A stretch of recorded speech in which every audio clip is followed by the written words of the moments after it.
Number 3. The house was silent, except for the steady hum of the refrigerator and the occasional creak of the old wooden floors. I'd been home alone for the weekend, enjoying the rare solitude and freedom it brought. It was a crisp autumn morning, and I had just settled down to watch a movie. I remember thinking how tranquil it was, how the only disturbance came from the wind rustling the trees outside. That peaceful illusion shattered when I heard it. The unmistakable sound of the back door creaking open. I froze, my breath catching my throat. The house was supposed to be empty. I had double-checked every lock before sinking into my couch. I leaned forward, straining to listen. There was a faint, rhythmic tapping, like footsteps, but so soft I could barely be sure they were real. I grabbed my phone, trying to calm my racing heart. I dialed 911, but the line was dead. The call wouldn't connect.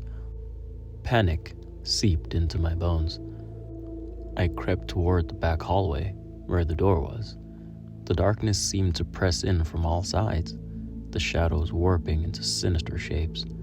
I reached for the light switch, but before I could flip it, I heard a soft, eerie whisper, like someone was directly behind me, breathing into my ear. I spun around, but there was nothing there. I retreated to the living room, my phone still useless. I grabbed a baseball bat I kept for emergencies and moved cautiously through the house, every creak of the floorboards making me jump. I checked each room, but found nothing. No intruder. I started to think it was my imagination, a trick of the darkness. Then I heard it again, louder this time. The sound came from the basement. My heart pounded as I approached the basement door. The old wooden stairs groaned under my weight as I descended into the pitch blackness. I fumbled for the light switch, my hand trembling. When the light flickered on, the basement was empty, except for a single piece of paper lying on the floor. I picked it up, my hands shaking. It was a note, written in shaky handwriting. "I'm closer than you think," it read. My blood ran cold. The house felt smaller, the walls closing in around me. I rushed back upstairs, trying to stay calm. I locked every door and window, checking and rechecking them. The silence felt suffocating. Every little noise, every distant thump made my heart race. Suddenly, a loud bang echoed from the front room. I rushed to see what it was, gripping the bat tightly. The noise had come from the large mirror above the fireplace. The mirror was shattered, shards scattered across the floor. In the middle of the glass, someone had scratched a message. "You can't hide." Desperation clawed at me. I couldn't think straight. I decided to call the police again, but my phone was still out of service. I was on my own. I heard the sound again, clearer now, a slow, deliberate scraping like fingernails on a chalkboard. It came from the attic. With no other options, I grabbed a flashlight and made my way up the attic stairs. My breathing was ragged, each step heavy with dread. The attic was dimly lit by the single bulb hanging from the ceiling. The space was cluttered with old furniture and dusty boxes.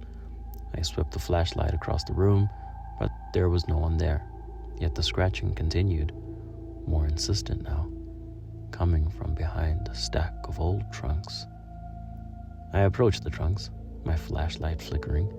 As I reached out to move them, the scratching stopped abruptly. The room grew silent. I could feel the sweat dripping down my back. I slowly moved the trunks aside, revealing a small old door I had never noticed before. The door was slightly ajar. I pushed it open, and a rush of cold air met me. The space beyond was pitch black. I shone my flashlight into the darkness, but the beam revealed nothing. Suddenly, I felt a cold hand grip my shoulder. I spun around, but there was no one there. The flashlight fell from my hand, rolling across the floor. The darkness closed in around me, and I was left in an eerie silence, broken only by my ragged breathing. I don't know how long I stood there, paralyzed with fear. I just know that when I finally mustered the courage to turn on the flashlight again, the note from the basement had appeared on the attic floor, now smeared with something that looked disturbingly like blood. I spent the rest of the night in a corner, clutching the baseball bat, eyes wide and alert.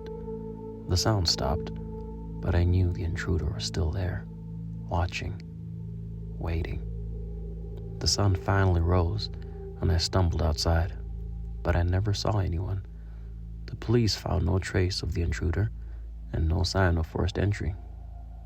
To this day, I can't explain what happened, but sometimes, when I'm alone, I still hear that scratching sound, the whisper in the dark, and I know, deep down, that whatever was in my house that night is still lurking somewhere, waiting for me to let my guard down again.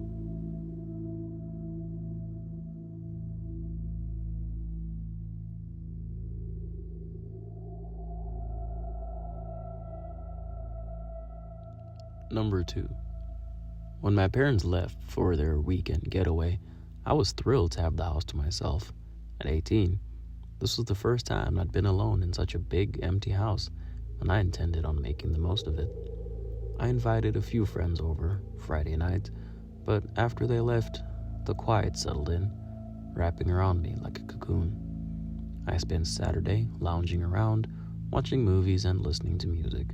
It was late afternoon when I heard the first strange sound. It was a faint, rhythmic thumping coming from the attic. I tried to brush it off as the house settling, but it grew louder and more insistent as the day wore on. By evening, the thumping was relentless, like a heartbeat pulsing through the floorboards. I told myself it was just old pipes or the house shifting, but as darkness fell, the sound continued. I decided to investigate. The attic was accessed through a creaky pull-down ladder in the hallway closet. I climbed up, flashlight in hand, my pulse quickening with each step. The attic was cluttered with dusty furniture and forgotten boxes. I shone my flashlight around, trying to pinpoint the source of the noise, but the attic seemed empty. As I was about to head back down, I noticed something peculiar. A small, ornate mirror, half buried beneath an old blanket. I pulled the mirror out and wiped away the dust. The frame was intricate, with swirling patterns, and the glass was oddly clear despite its age. I noticed something strange, a figure standing just behind me, reflecting in the mirror. I spun around, but the attic was empty. I turned back to the mirror, and the figure was still there, more distinct now. It was a woman, dressed in an old-fashioned gown, her face pale and her eyes wide with fear. Her mouth moved as though she was trying to say something, but no sound came out. My heart raced. I backed away from the mirror, my breath coming in shallow gasps. The thumping noise had stopped, replaced by an eerie silence. I dropped the mirror and fled downstairs, slamming the attic door behind me. I tried to calm myself, rationalizing that it was a trick of the light or my imagination running wild. I decided to watch TV to distract myself, but the unsettling image of the woman lingered in my mind. I barely noticed the clock ticking away the hours. It was around midnight when I heard the thumping again, but this time it was coming from the walls. The sound was so loud it felt like the house was vibrating. I wanted to call my parents, but my phone had no signal. Desperate, I grabbed a flashlight and went outside, hoping a change of scenery might help. As I walked around the house, I noticed something strange. A light flickering in the attic window. I hadn't turned on any lights in the attic. With a mix of dread and curiosity, I headed back inside and up the ladder again. The attic was eerily still, and the mirror was now upright and facing the entrance. I approached it hesitantly, my flashlight casting long shadows across the dusty floor. As I peered into the mirror, the woman's reflection was clearer than ever. Her eyes seemed to follow me, and her expression was a mix of desperation and sadness. Suddenly, she raised her hand, pointing directly at me. Her reflection spoke silently, her lips forming words I couldn't hear, but felt deeply in my gut. "Help me." I recoiled, my heart pounding. I heard a loud crash from downstairs. Something heavy had fallen. I raced back down. The mirror's image burned into my soul. The noise had come from the living room. I ran in and found a strange, old book lying in the middle of the floor. I didn't remember seeing it there before. I picked up the book, its cover ornate and faded with age. I opened it, and my blood ran cold. The pages were filled with strange symbols and writing I couldn't understand, but there was one entry that stood out. It described a ritual to summon spirits trapped by a curse. I read through the text, my hands shaking, and realized it was a record of a woman who had been trapped in the mirror. A cold shiver ran down my spine as I made the connection. The woman from the mirror was trying to communicate with me. I had unknowingly disturbed her resting place, and the house was reacting to my presence. Suddenly, the lights went out. The darkness was absolute, and the temperature dropped. I felt a chilling presence behind me. I turned around, flashlight in hand, but it flickered and died. In the pitch-black room, I could feel the cold breath of the woman on my neck. Then, I heard a voice, clear and unmistakable. "You must release me." With trembling hands, I grabbed the book and searched for a way to end the curse. The ritual instructions were confusing, but desperation drove me to follow them as best as I could. I chanted the words from the book, the atmosphere growing heavier with each syllable. As I finished, the temperature began to rise, and the darkness receded. The thumping sound stopped, replaced by a profound silence. I looked around, and the mirror was gone. I slumped to the floor, exhausted. The next morning, when my parents returned, I told them everything. They listened with concern, but dismissed it as a combination of stress and imagination. But as I was cleaning up, I found something in the attic. An old photograph of the house, dated back a century. In the background, partially obscured by shadows, was the same mirror, and in front of it stood the woman, her expression eerily familiar. The photograph had a name written on it, in faded ink at the bottom. Margaret Lee, lost to the mirror's curse. I realized then that the curse had never been fully lifted. It was not just the house that had been haunted. It was me, and whatever was trapped in that mirror had found a way to reach out to me, perhaps to ensure that the curse would never end.